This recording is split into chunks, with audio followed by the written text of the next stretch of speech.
Well, it is the 27th day of April 2022. Thank you for choosing Newswatch and Hope TV, where you look and live. I'm Tess Jenga, and our sign language interpreter is Boniface Muredi. Let us kick off. Preparations for the late President Mwai Kibaki's state funeral, slated for Friday this week, are now complete. This is according to Interior Cabinet Secretary Dr. Fred Matiang'i, who also chairs the National Funeral Steering Committee. Speaking at the Nyayo National Stadium, where the funeral service will be held, the Interior CS said the government is now ready to give a proper send-off to the former president. The CS at the same time urged all persons planning to attend the Friday funeral service to be seated by 8 a.m., noting that the ceremony will be steered by the Kenya Defence Forces KDF, which he says will operate under strict and time-conscious protocols. The plan that we have been fine-tuning here is to ensure that on Friday we have a successful funeral service that will take place here. We request all members of the public to be seated by 8 a.m. We want to start early so that those who have to travel out of town are able to move back to their homes early enough. So the program here will commence at 8 o'clock. We expect that we all should be seated at 8 o'clock, and then we'll wait for the arrival of the body of His Excellency President Mwai Kibaki, as will be led by the KDF. And then we'll conduct the mass here until probably about 1 o'clock or thereabout before we disperse. On Saturday, the body is going to be transported by road, as you already know, to Othaya approved school, where we are going to have another service before the interment at the late president's home. What we need to emphasize, and I have been asked by my colleagues who are here, is one, to request all our fellow citizens to be very, very time conscious, because this is a ceremony that involves a lot of people, and we want to make sure that no one is inconvenienced. But most importantly also, to reiterate what was announced earlier, that this is a state funeral. A state funeral has got very set protocols and ways in which it has to be done. And plans are in place to transport the body of retired President Mwai Kibaki by road from Lee Funeral Home in Nairobi to his Othaya home for burial. Principal Secretary in the Office of the President, Kennedy Kihara, says unless plans change, the former president's remains will be driven to Othaya for burial on Saturday, with a total of 15,000 mourners expected to attend. This even as Kenyans lined up for the third and last day of Kibaki's body lying in state to view the remains and pay their last respects at Parliament. Dickens Luvanda reports. For the third day this week, former President Mwai Kibaki's remains lie in state on Wednesday at Parliament buildings to provide an opportunity for Kenyans to pay their last tributes and respect. Just like Monday and Tuesday, long queues were witnessed along City Hall Way and Parliament Road, with the Kenyans eager to view the remains of their third president, who died at the age of 90 while receiving treatment at the Nairobi Hospital on Friday, April 22nd. Former President Mwai Kibaki's body is expected to be transported to his rural home in Othaya, Nyeri County by road on Saturday, April 30th for the final burial mass. Unless the plans change, we want to drive. We want to come by road. Obviously, the route is a classified security matter, so we will not tell you the route. But unless there is any other change, as of today, the committee that I sit in has made arrangements to drive from Nairobi to here, and from here to the residence. While speaking at the Othaya approved school, where the burial mass for the fallen president will take place, Kennedy Kihara, the principal secretary in the office of the president, said Kibaki will be accorded a befitting send-off, with a total of 15,000 people expected during the burial. President Kibaki was MP for Othaya for a long time. So here we are targeting more of the local people, and local means the people he represented in parliament and from outlying areas. However, we'll have provision for some VIPs, but as of now, we don't expect heads of states here. Kibaki's final mass will take place at Othaya Approved School, the same venue where former First Lady Mama Lucy Kibaki's funeral mass was held in 2016. Kihara is chairing Kibaki's Nyeri burial arrangements team, while Interior Principal Secretary Karanja Kibicho is chairing the Nairobi team. Already, security and traffic plans have been installed. Everything, including the final benediction, will be done here. The other function at the home is interment, and because of logistical issues, transportation of mourners and the space available, we will not be able to accommodate everybody who has been here. However, we'll accommodate as many as we can. We would want our people to be as disciplined as possible. We will have a situation where the VIPs will be allowed in, and their security will not be accommodated in the same venue, because after all, the place is secured by presidential escort, and therefore traffic is managed, and we are managing traffic from Nairobi, from Lee Funeral Home all the way to his rural home. The Chief of Defense Forces Robert Kibochi was at Othaya Boys, where he supervised last-minute preparations, including digging of the grave ahead of Kibaki's burial. With several regional leaders expected to attend, Kibaki's state funeral will take place on Friday, April 29th at Nairobi's Nyayo National Stadium, a day that has already been gazetted as a public holiday in Kibaki's honor. Dickens Luvanda, Hope TV Newswatch. Thank you, Dickens, for that report. Now to the counties. Narok County Commissioner Isaac Masinde has led the Narok residents in mourning the late former president through signing of the condolence book. Among the first to sign the condolences book in the county was Narok County Police Commander John Kizito, who served in the presidential security team at the time Kibaki was the president, and Narok County Assembly Speaker Koidila Olelankas. Commissioner Masinde praised the third Kenyan president for his numerous achievements, ranging from improving infrastructure both in urban and rural areas and providing free primary education. Tunamkumbuka kwa sababu alifanya mambo mengi for this country.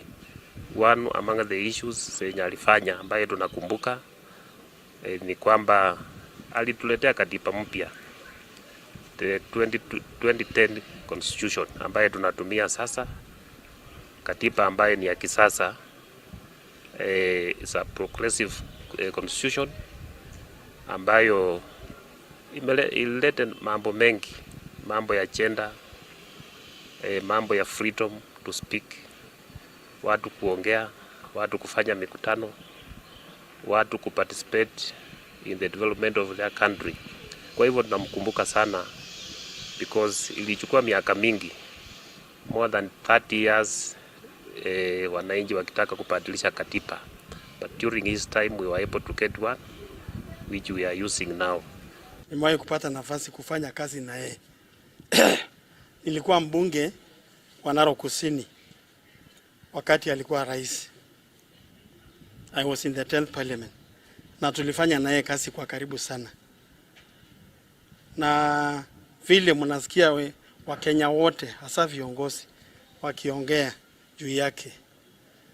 Alipokuwa rais, hii nchi ilipata kuendelea kimaendeleo kuliko wakati mwingine yote katika historia ya nchi hii.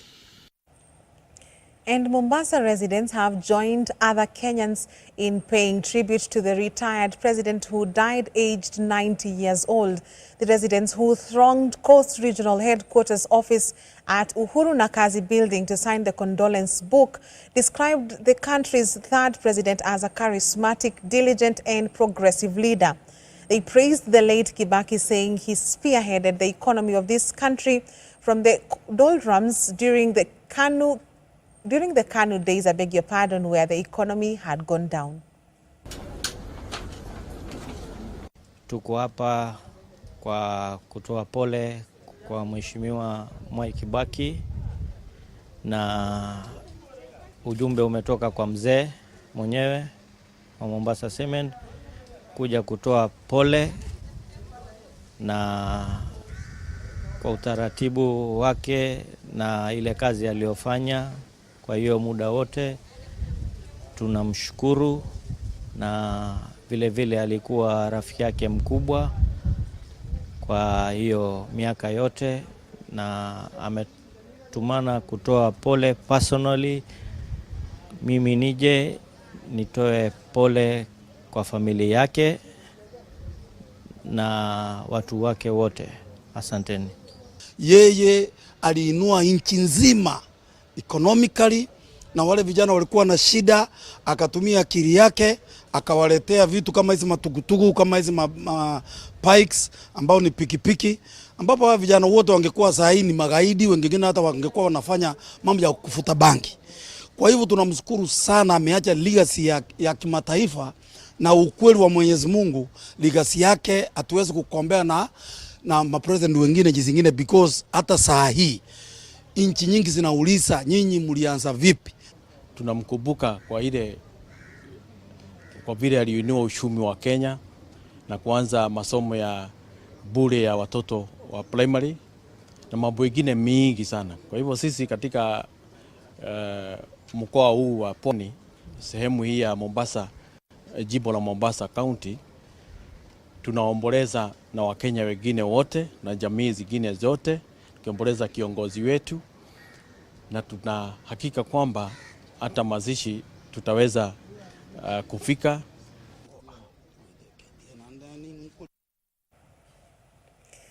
Members of Parliament have today paid their tribute to the late President Mwai Kibaki in a special sitting that was held in the afternoon.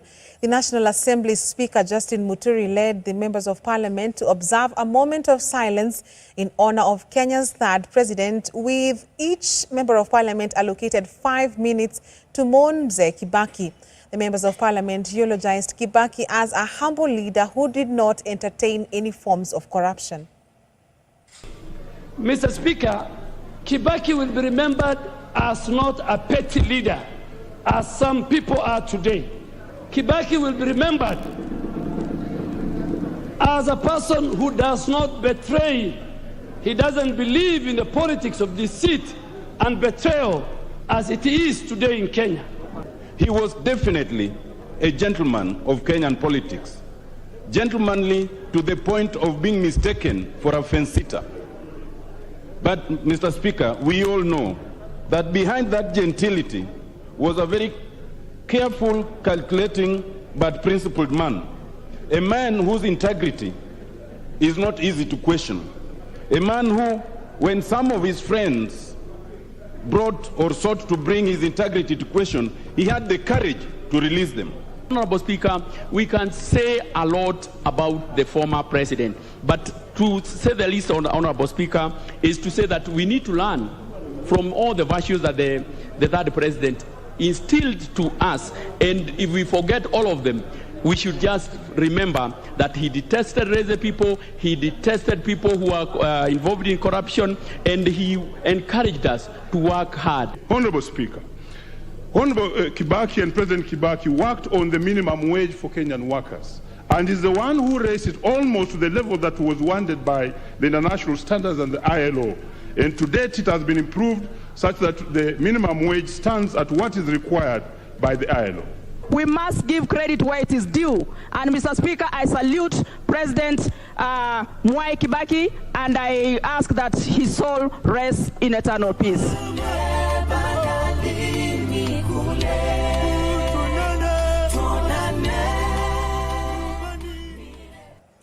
Well, switching gear to politics, the Azimio la Umoja presidential candidate Raila Odinga has appointed a 7-member panel to vet and advise him on the best running mate candidates. The panel members include Bishop Peter Njenga, Archbishop Zacchaeus Okoth, Senator Enoch Wambua, Michael Orwa, Noah Wekesa, Sheikh Mohammed Khalifa, and Beatrice Moy.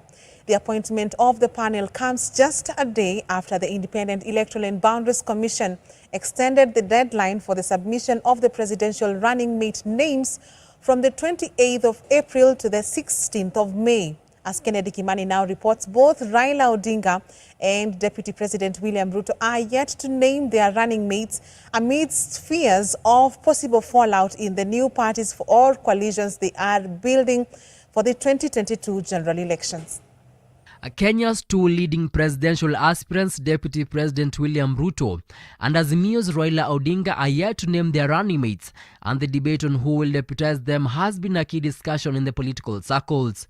With just a month before all presidential candidates name their running mates, Azimio presidential candidate Raila Odinga has today appointed a 7-member panel to vet and advise him on the best running mate candidates.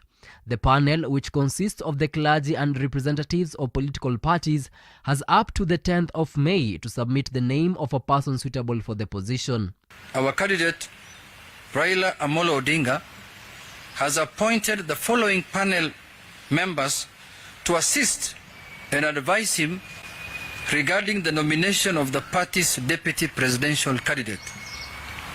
Number 1, Bishop Peter Njenga. Number 2, Archbishop Zacchaeus Okoth. 3, Senator Enoch Wambua. 4, Michael Orwa. 5, Dr. Noah Wekesa. 6, Sheikh Mohammed Khalifa. And 7, Mrs. Beatrice Moy. On one hand, female leaders in Raila's camp are pushing for a woman to be a running mate, while on the other hand, Wiper Party politicians have time and again reiterated that their party leader Kalonzo Musyoka is best suited for the position. The NARC party has also submitted the name of its party leader Charity Ngilu for vetting and consideration as Raila Odinga's running mate. NARC Kenya party leader Martha Karua, Mombasa Governor Ali Hassan Joho, Machakos Governor Alfred Mutua, former Gatanga MP Peter Kenneth, and Agriculture CS Peter Munya are also believed to be eyeing for the position. Tuna milioni 4 ambazo Wiper tutawazileta mezani. Tutataka kumsikia mwingine atakuwa naibu wa rais alete zake mezani tujue ni ngapi. Ikiwa zitazidi zetu, basi tutasema hewala, lakini Wiper iko mbele. In the Kenya Kwanza camp, this post by Deputy President William Ruto on his social media platforms on Tuesday, where he was pictured with the National Assembly Speaker Justin Muturi, the Rakanithi Senator Kithure Kindiki and Madhira Member of Parliament Rigathi Gachagua, elicited a huge debate online, with many concluding that Ruto's preferred running mate choice is amongst the 3 leaders. A section of women from Kirinyaga have however endorsed Governor Anne Waiguru to be Deputy President William Ruto's running mate, saying that among those being fronted for the running mate position, Waiguru is the most suitable candidate. Anne Waiguru akapewa hiyo chiti ya Deputy President, hii Kenya inaendelea vizuri sana. The deadline for the submission of the presidential running mate as directed by the IBC is on the 16th of May this year. Kennedy Kimani, Hope TV Newswatch. Much appreciated, Kennedy. Well, that report takes us to our first break on Newswatch tonight. We have plenty more news after the break.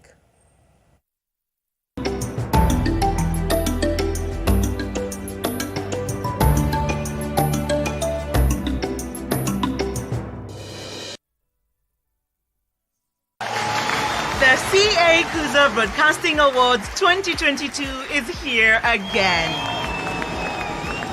Time to celebrate excellence in Kenyan broadcasting under the theme Raising the Standard of Excellence in Broadcasting. At no cost, vote for Hope FM and Hope TV as your favorite radio station and TV station. To vote for Hope, SMS the word Kuza to 15601 and answer the 4 simple questions and press send. The text message is absolutely free. Voting ends on 8th May 2022. Hope FM, listen and live. Hope TV, look and live. The CA Kuza Broadcasting Awards is an initiative of the Communications Authority of Kenya.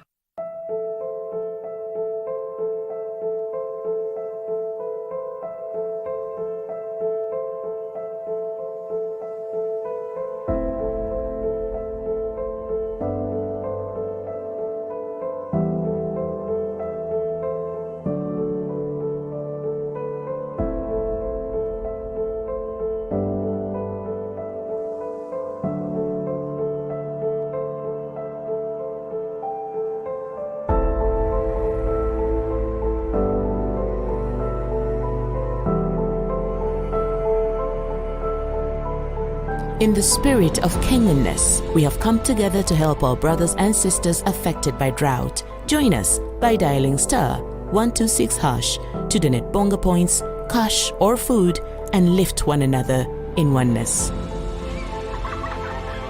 Pamoja tuungane.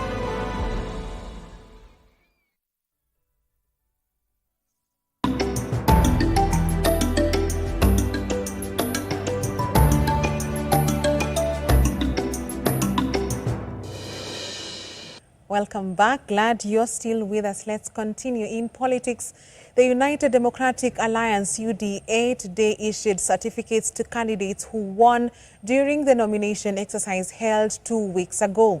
Those who are vying for governor, member of parliament, senate, and woman representative seats received their certificates at Hustler Center in Nairobi. In a statement, the party Secretary General Veronica Maina said the issuing of certificates will happen countrywide. Among those who received the certificates are the Nairobi and Mombasa gubernatorial aspirants Johnson Sakaja and Hassan Omar, respectively, and Sakaja's running mate James Njoroge Mushiri, who expressed confidence that they are up to the task. We received finally our certificate of nomination.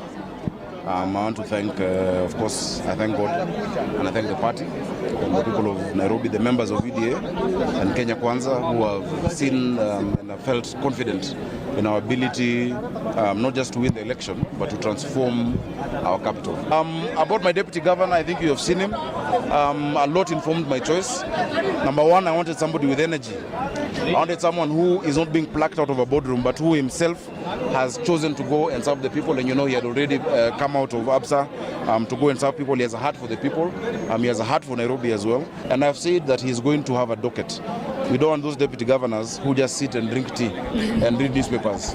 He's going to be in charge of our businesses and licensing and the focus on the economy, because we want to replicate the bottom-up ideology that this party has at the national level must start in Nairobi. Nairobi is hustler capital. I know we will be able to transform the city. We'll be able to change how we offer services. We'll be able to find value and create value for the residents of Nairobi. We want people to feel dignified. We want people to live in dignified areas. We want people to know that they are valued in the city, and that's what we want to deliver in Nairobi.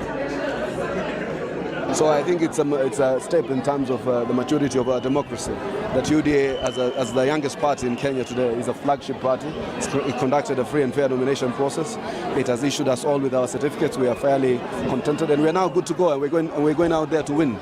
We're going to take all the major cities. We are going to win a significant number of the counties. We're going to have the majority in Parliament. We're going to have the majority in the Council of Governors. We'll have the majority in the Senate, and it's because Kenyans want change.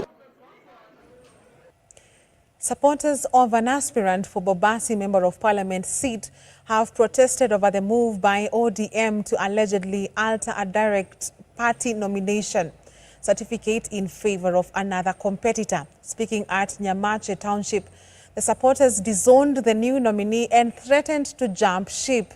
Elijah Onserio read the sinister motive behind the summoning of aspirants for certain seats to Nairobi when the nomination exercise had kicked off. This comes amid an outcry by some ODM aspirants elsewhere over what they claim were skewed primaries through issuance of direct tickets. Sisi tuliongoza Mheshimiwa Oyaro aenda apatiwe tiketi ya ODM. Kwa vile tuliorganize bakaenda Nairobi, certificate ikaandikwa kwa machina Yobe sio Oyaro. Baadaye ikakuja ikabadilishwa na mkono na kalamu kuandikwa badala ya kuandikwa na kompyuta. Kwa hivyo sasa hivi leo tu vile tumekuja hapa Nyamache, tumeandamana ya kwamba katika Bobasi constituency mjumbe yule ambao walinyang'anya ticket, yeye tuko na yeye pamoja na tutamuongoza mpaka mwisho. Maneno ya uchanja sisi hatutaki.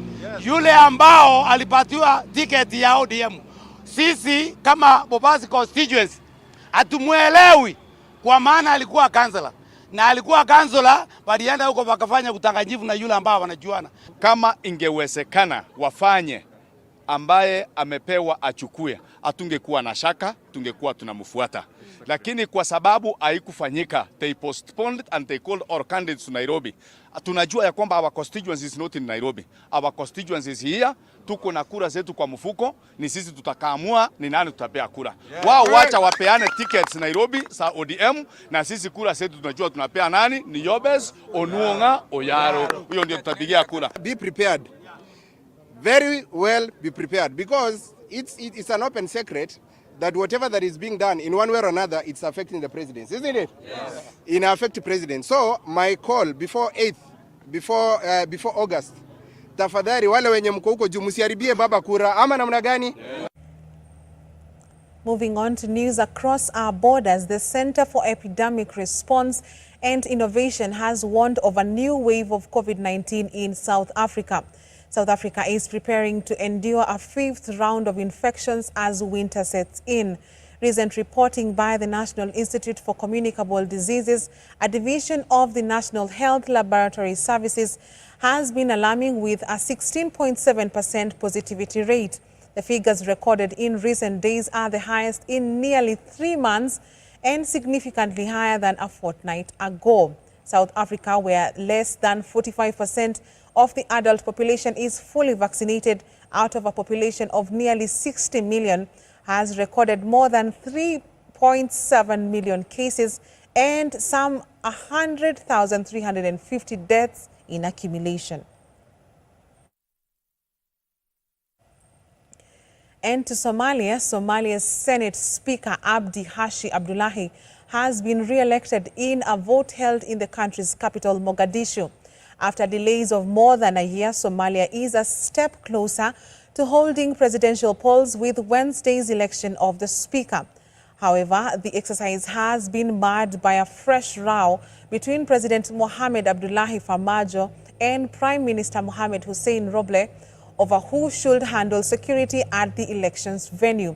Journalists were barred from covering the election and accessing the venue.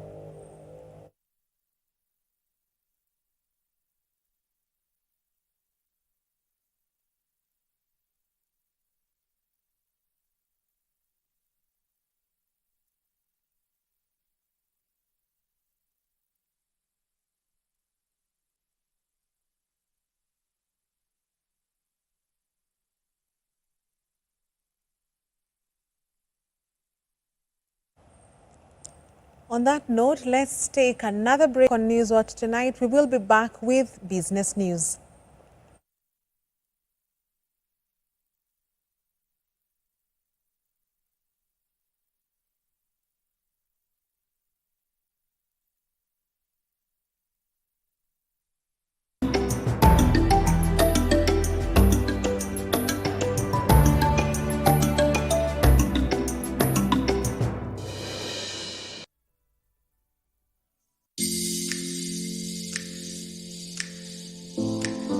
My name is Rita Munyai, and I'm the Resource Development Manager at Habitat for Humanity. In 40 years, Habitat has done quite a lot.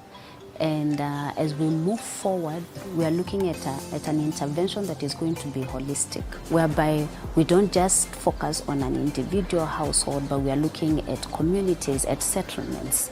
So our work has begun by mapping out settlements in the counties that we work in. In these areas, the approach that we are taking is working with the county governments to look at where the need for housing is, and also what kind of plans does the county have, looking at issues of, yes, housing, but also other aspects that touch on housing, like water, sanitation, and also the infrastructure, like let's say for the small towns and the counties, how can we support them in improving that?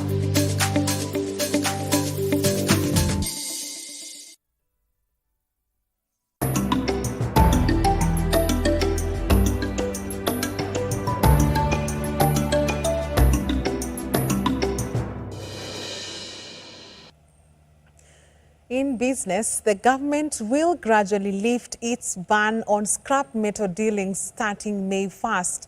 This has, however, been welcomed by some scrap dealers, with others, on the other hand, saying that these will now require vetting processes on their license, which will take quite some time. Industrialization Cabinet Secretary Betty Maina on Tuesday said that starting May, trading in scrap metal will be confined to only those who are duly licensed. Those found operating illegally will be fined at least 10 million shillings. Here's Dolly Murigi with a story.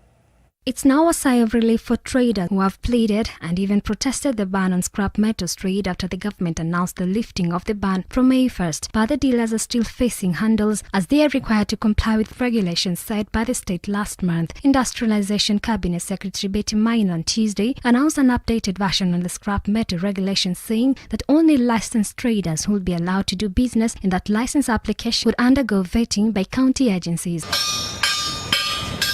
President Uhuru Kenyatta on January 20th imposed an indefinite ban on scrap metals trade to curb increased vandalism of key installations. A number of legal experts disagreed with the Treasury and Labour, saying it was doubtful the president had the power to abruptly close an economic sector, hurting many people without wide public participation. And since then, scrap metal dealers have had rough times due to the urgent need to cater for the families. Itakuwa mzuri sana kama mimi mwana scrap.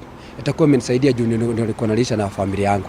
Sasa ingefanya mzuri tufunguliwe na ingekuwa mzuri sana kama tukifunguliwa. Na hata kama hiyo wakati imefungwa ni vizuri sana kama wana scrap sisi tufuate sheria, si ndio? Na ile mikakati wataeka sisi tutaweza kuifuata. Bado pesa yetu imelala kwa hiyo kiwanja na tumekuwa tukilipa mama watchman, ukilipa rent ya kule unaishi, rent ya kiwanja na kulipa Masai. So we have a lot of expenses. Sasa vile tungeomba, if only we could be given a grace period of 1 month or 2 months, 60 days, and then while we are on the job, we apply, we bring those people to see what we do. The theft and vandalism of road barriers, guardrails, utility infrastructure, conductors, cables, copper wire, railway gauge blocks and rail, transformers and other materials were highly targeted in the trade. The unregulated scrap metal trade sector, which was dead pending regulation, will be lifted next month, but these have, however, not been welcomed by the scrap metal dealers. They say it will be a difficult process and not easy for the business to revive, since they will be required to bring a vetting council for approval, which will also take time, which might be a month or so. Hata ukiwa na hiyo pesa tena utabidi ulete the vetting council, wakuja waone pali unafanyia kazi, wafanye approval. See, that's a process. You don't know how long it will take. Before you bring them here, it will take time to go to them, to ask them to come to your kiwanja, and for them also to come, and for them also to give you a go-ahead. It's called a process. So it seems that's another 1 month's process. A copy of a license is what the scrap metal dealers are required to have in order to begin their business from next month, but the dealers believe that this will take a whole process and indeed expensive. Dolly Murigi, Hope TV, Nairobi. Thank you, Dolly, for that report. The Kenya Revenue Authority, KRA, has released the list of the most smuggled goods in the country, with narcotic drugs, especially marijuana, topping the list. Speaking in Nairobi, Bernard Kibiti said the authority has, in the first quarter of this year, intercepted goods worth 41.2 million Kenya shillings. Despite steps taken towards combating illicit trade and the existence of the multi-agency team, the restricted and prohibited goods still find their way into the country. Data from Kenya Anti-Counterfeit Agency indicate that illicit trade robs the country of more than 153 billion Kenya shillings annually. These are the items that are restricted. We have unwrought precious metals and precious stones. So if you are importing any precious stones, you must get permits. We are talking of diamonds, gold, all the precious stones that you can think about. Arms and ammunition, the gun that we earned, the pistols and the accessories to all those items, they are restricted. Then we have CITES items. These are endangered animals and animal products. You can import them, but they are restricted, meaning you must get permits for you to do that. Ozone depleting substances. We have coral and similar materials, or psychotropic drugs, and a genetically modified product. Those ones are restricted. So once people meet that criteria and they have the approvals that are required, then KRA will facilitate the exportation or importation. So the issue is subject to meeting the set criteria that the ministry has communicated. Founder and CEO Cityscape Trends Limited, Mary Thuo, has been recognized as the 2022 local SDG pioneer for championing socio-economic well-being in Kenya. Mary, who is an advocate for human rights, decent work, and decent pay for marginalized groups in urban and peri-urban areas of Nairobi, initiated the Cycling to Work program in a bid to enhance the socio-economic status of her employees and their families by providing better access to income, education, and health. Mary initiated the program following consultations with her team on how she could help improve their lives, apart from offering decent work and a living wage. She is now using her voice to advocate for better, safer, and accessible cycling lanes and pedestrian paths that are inclusive of persons with disabilities in collaboration with the government, private sector, and cycling partners in the marketplace.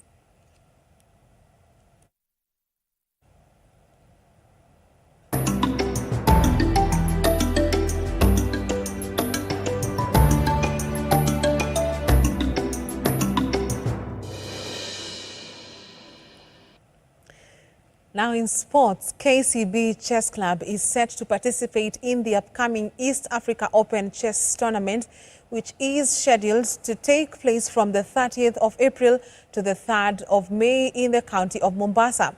The East Africa Open Chess is an elite annual regional tournament played by the highest-ranked East African players.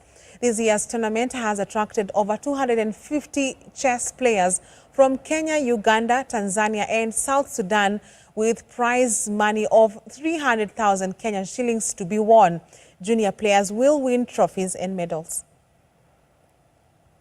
We recently played the Kenya Open, so I've been analyzing my games with my teammates, Philip Singer, polishing up my mistakes and seeing what I need to improve on.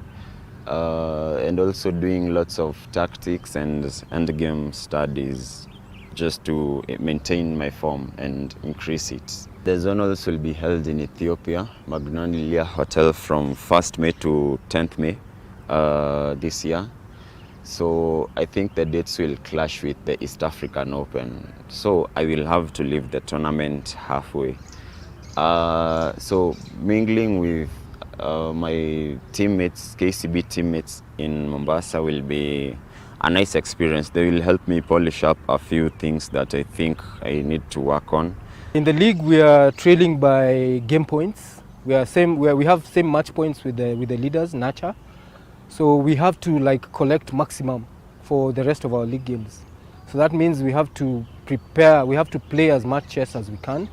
Luckily, we have players going to the zonals in Ethiopia, and we also have players going to the Olympiad. We are looking forward to the East African event, which will attract people from South Sudan and Uganda and Tanzania. Kenya's deaf athletics head coach Samuel Kibet is confident his charges will surpass last edition's medal haul at the 24th Summer Deaf Olympics in Brazil. The team, comprising 28 men and 18 women, has been at the residential camp at the Moi International Sports Center, Kasarani, since the 4th of April. The team is scheduled to leave for Brazil later this week, with the first batch comprising women football team having arrived in Caxias do Sul on Tuesday evening. The team is very ready, as you can see in training. They are doing very well, and we want to believe everything will remain at that state, that our team will perform well. We are having a total of 46 athletes, 18 women and 28 men. And all the athletes are covering the field events and the track events. We have got two main targets here. One is actually to improve on the 2017 Deaf Olympics performance. And two is to see how many records we can be able to break in terms of the Olympic records. Remember, we are the record holders in the Olympics in 1500 meters, 3000 meters steeplechase, and 5000 meters and 10,000 meters. I was chosen as the ladies captain since 2012, and I'm the captain till now because I've won many medals and I've represented the team. I've shown the team that women can also do as well as men, and they have been watching us and they have been doing what we do. I feel we are ready, especially for the ladies, because the coach has been with us. We've learned different skill sets. We've done hill work, we've done speed work. We've also worked together with the coach to make sure that we have programs for everyone. I feel like we're all ready. I feel we are ready to go and compete in Brazil, and I know we will do well. And Manchester City will take a slender lead to the Santiago Bernabeu on Wednesday next week after a thrilling 4-3 win over La Liga's leader Real Madrid in their Champions League semi-final leg last night. Tonight, Jurgen Klopp's side Liverpool face Villarreal in the other semi-final fixture, which will kick off at exactly 10 p.m. East Africa time. The UEFA Champions League final will be held at the Stade de France in Paris on the 28th of May.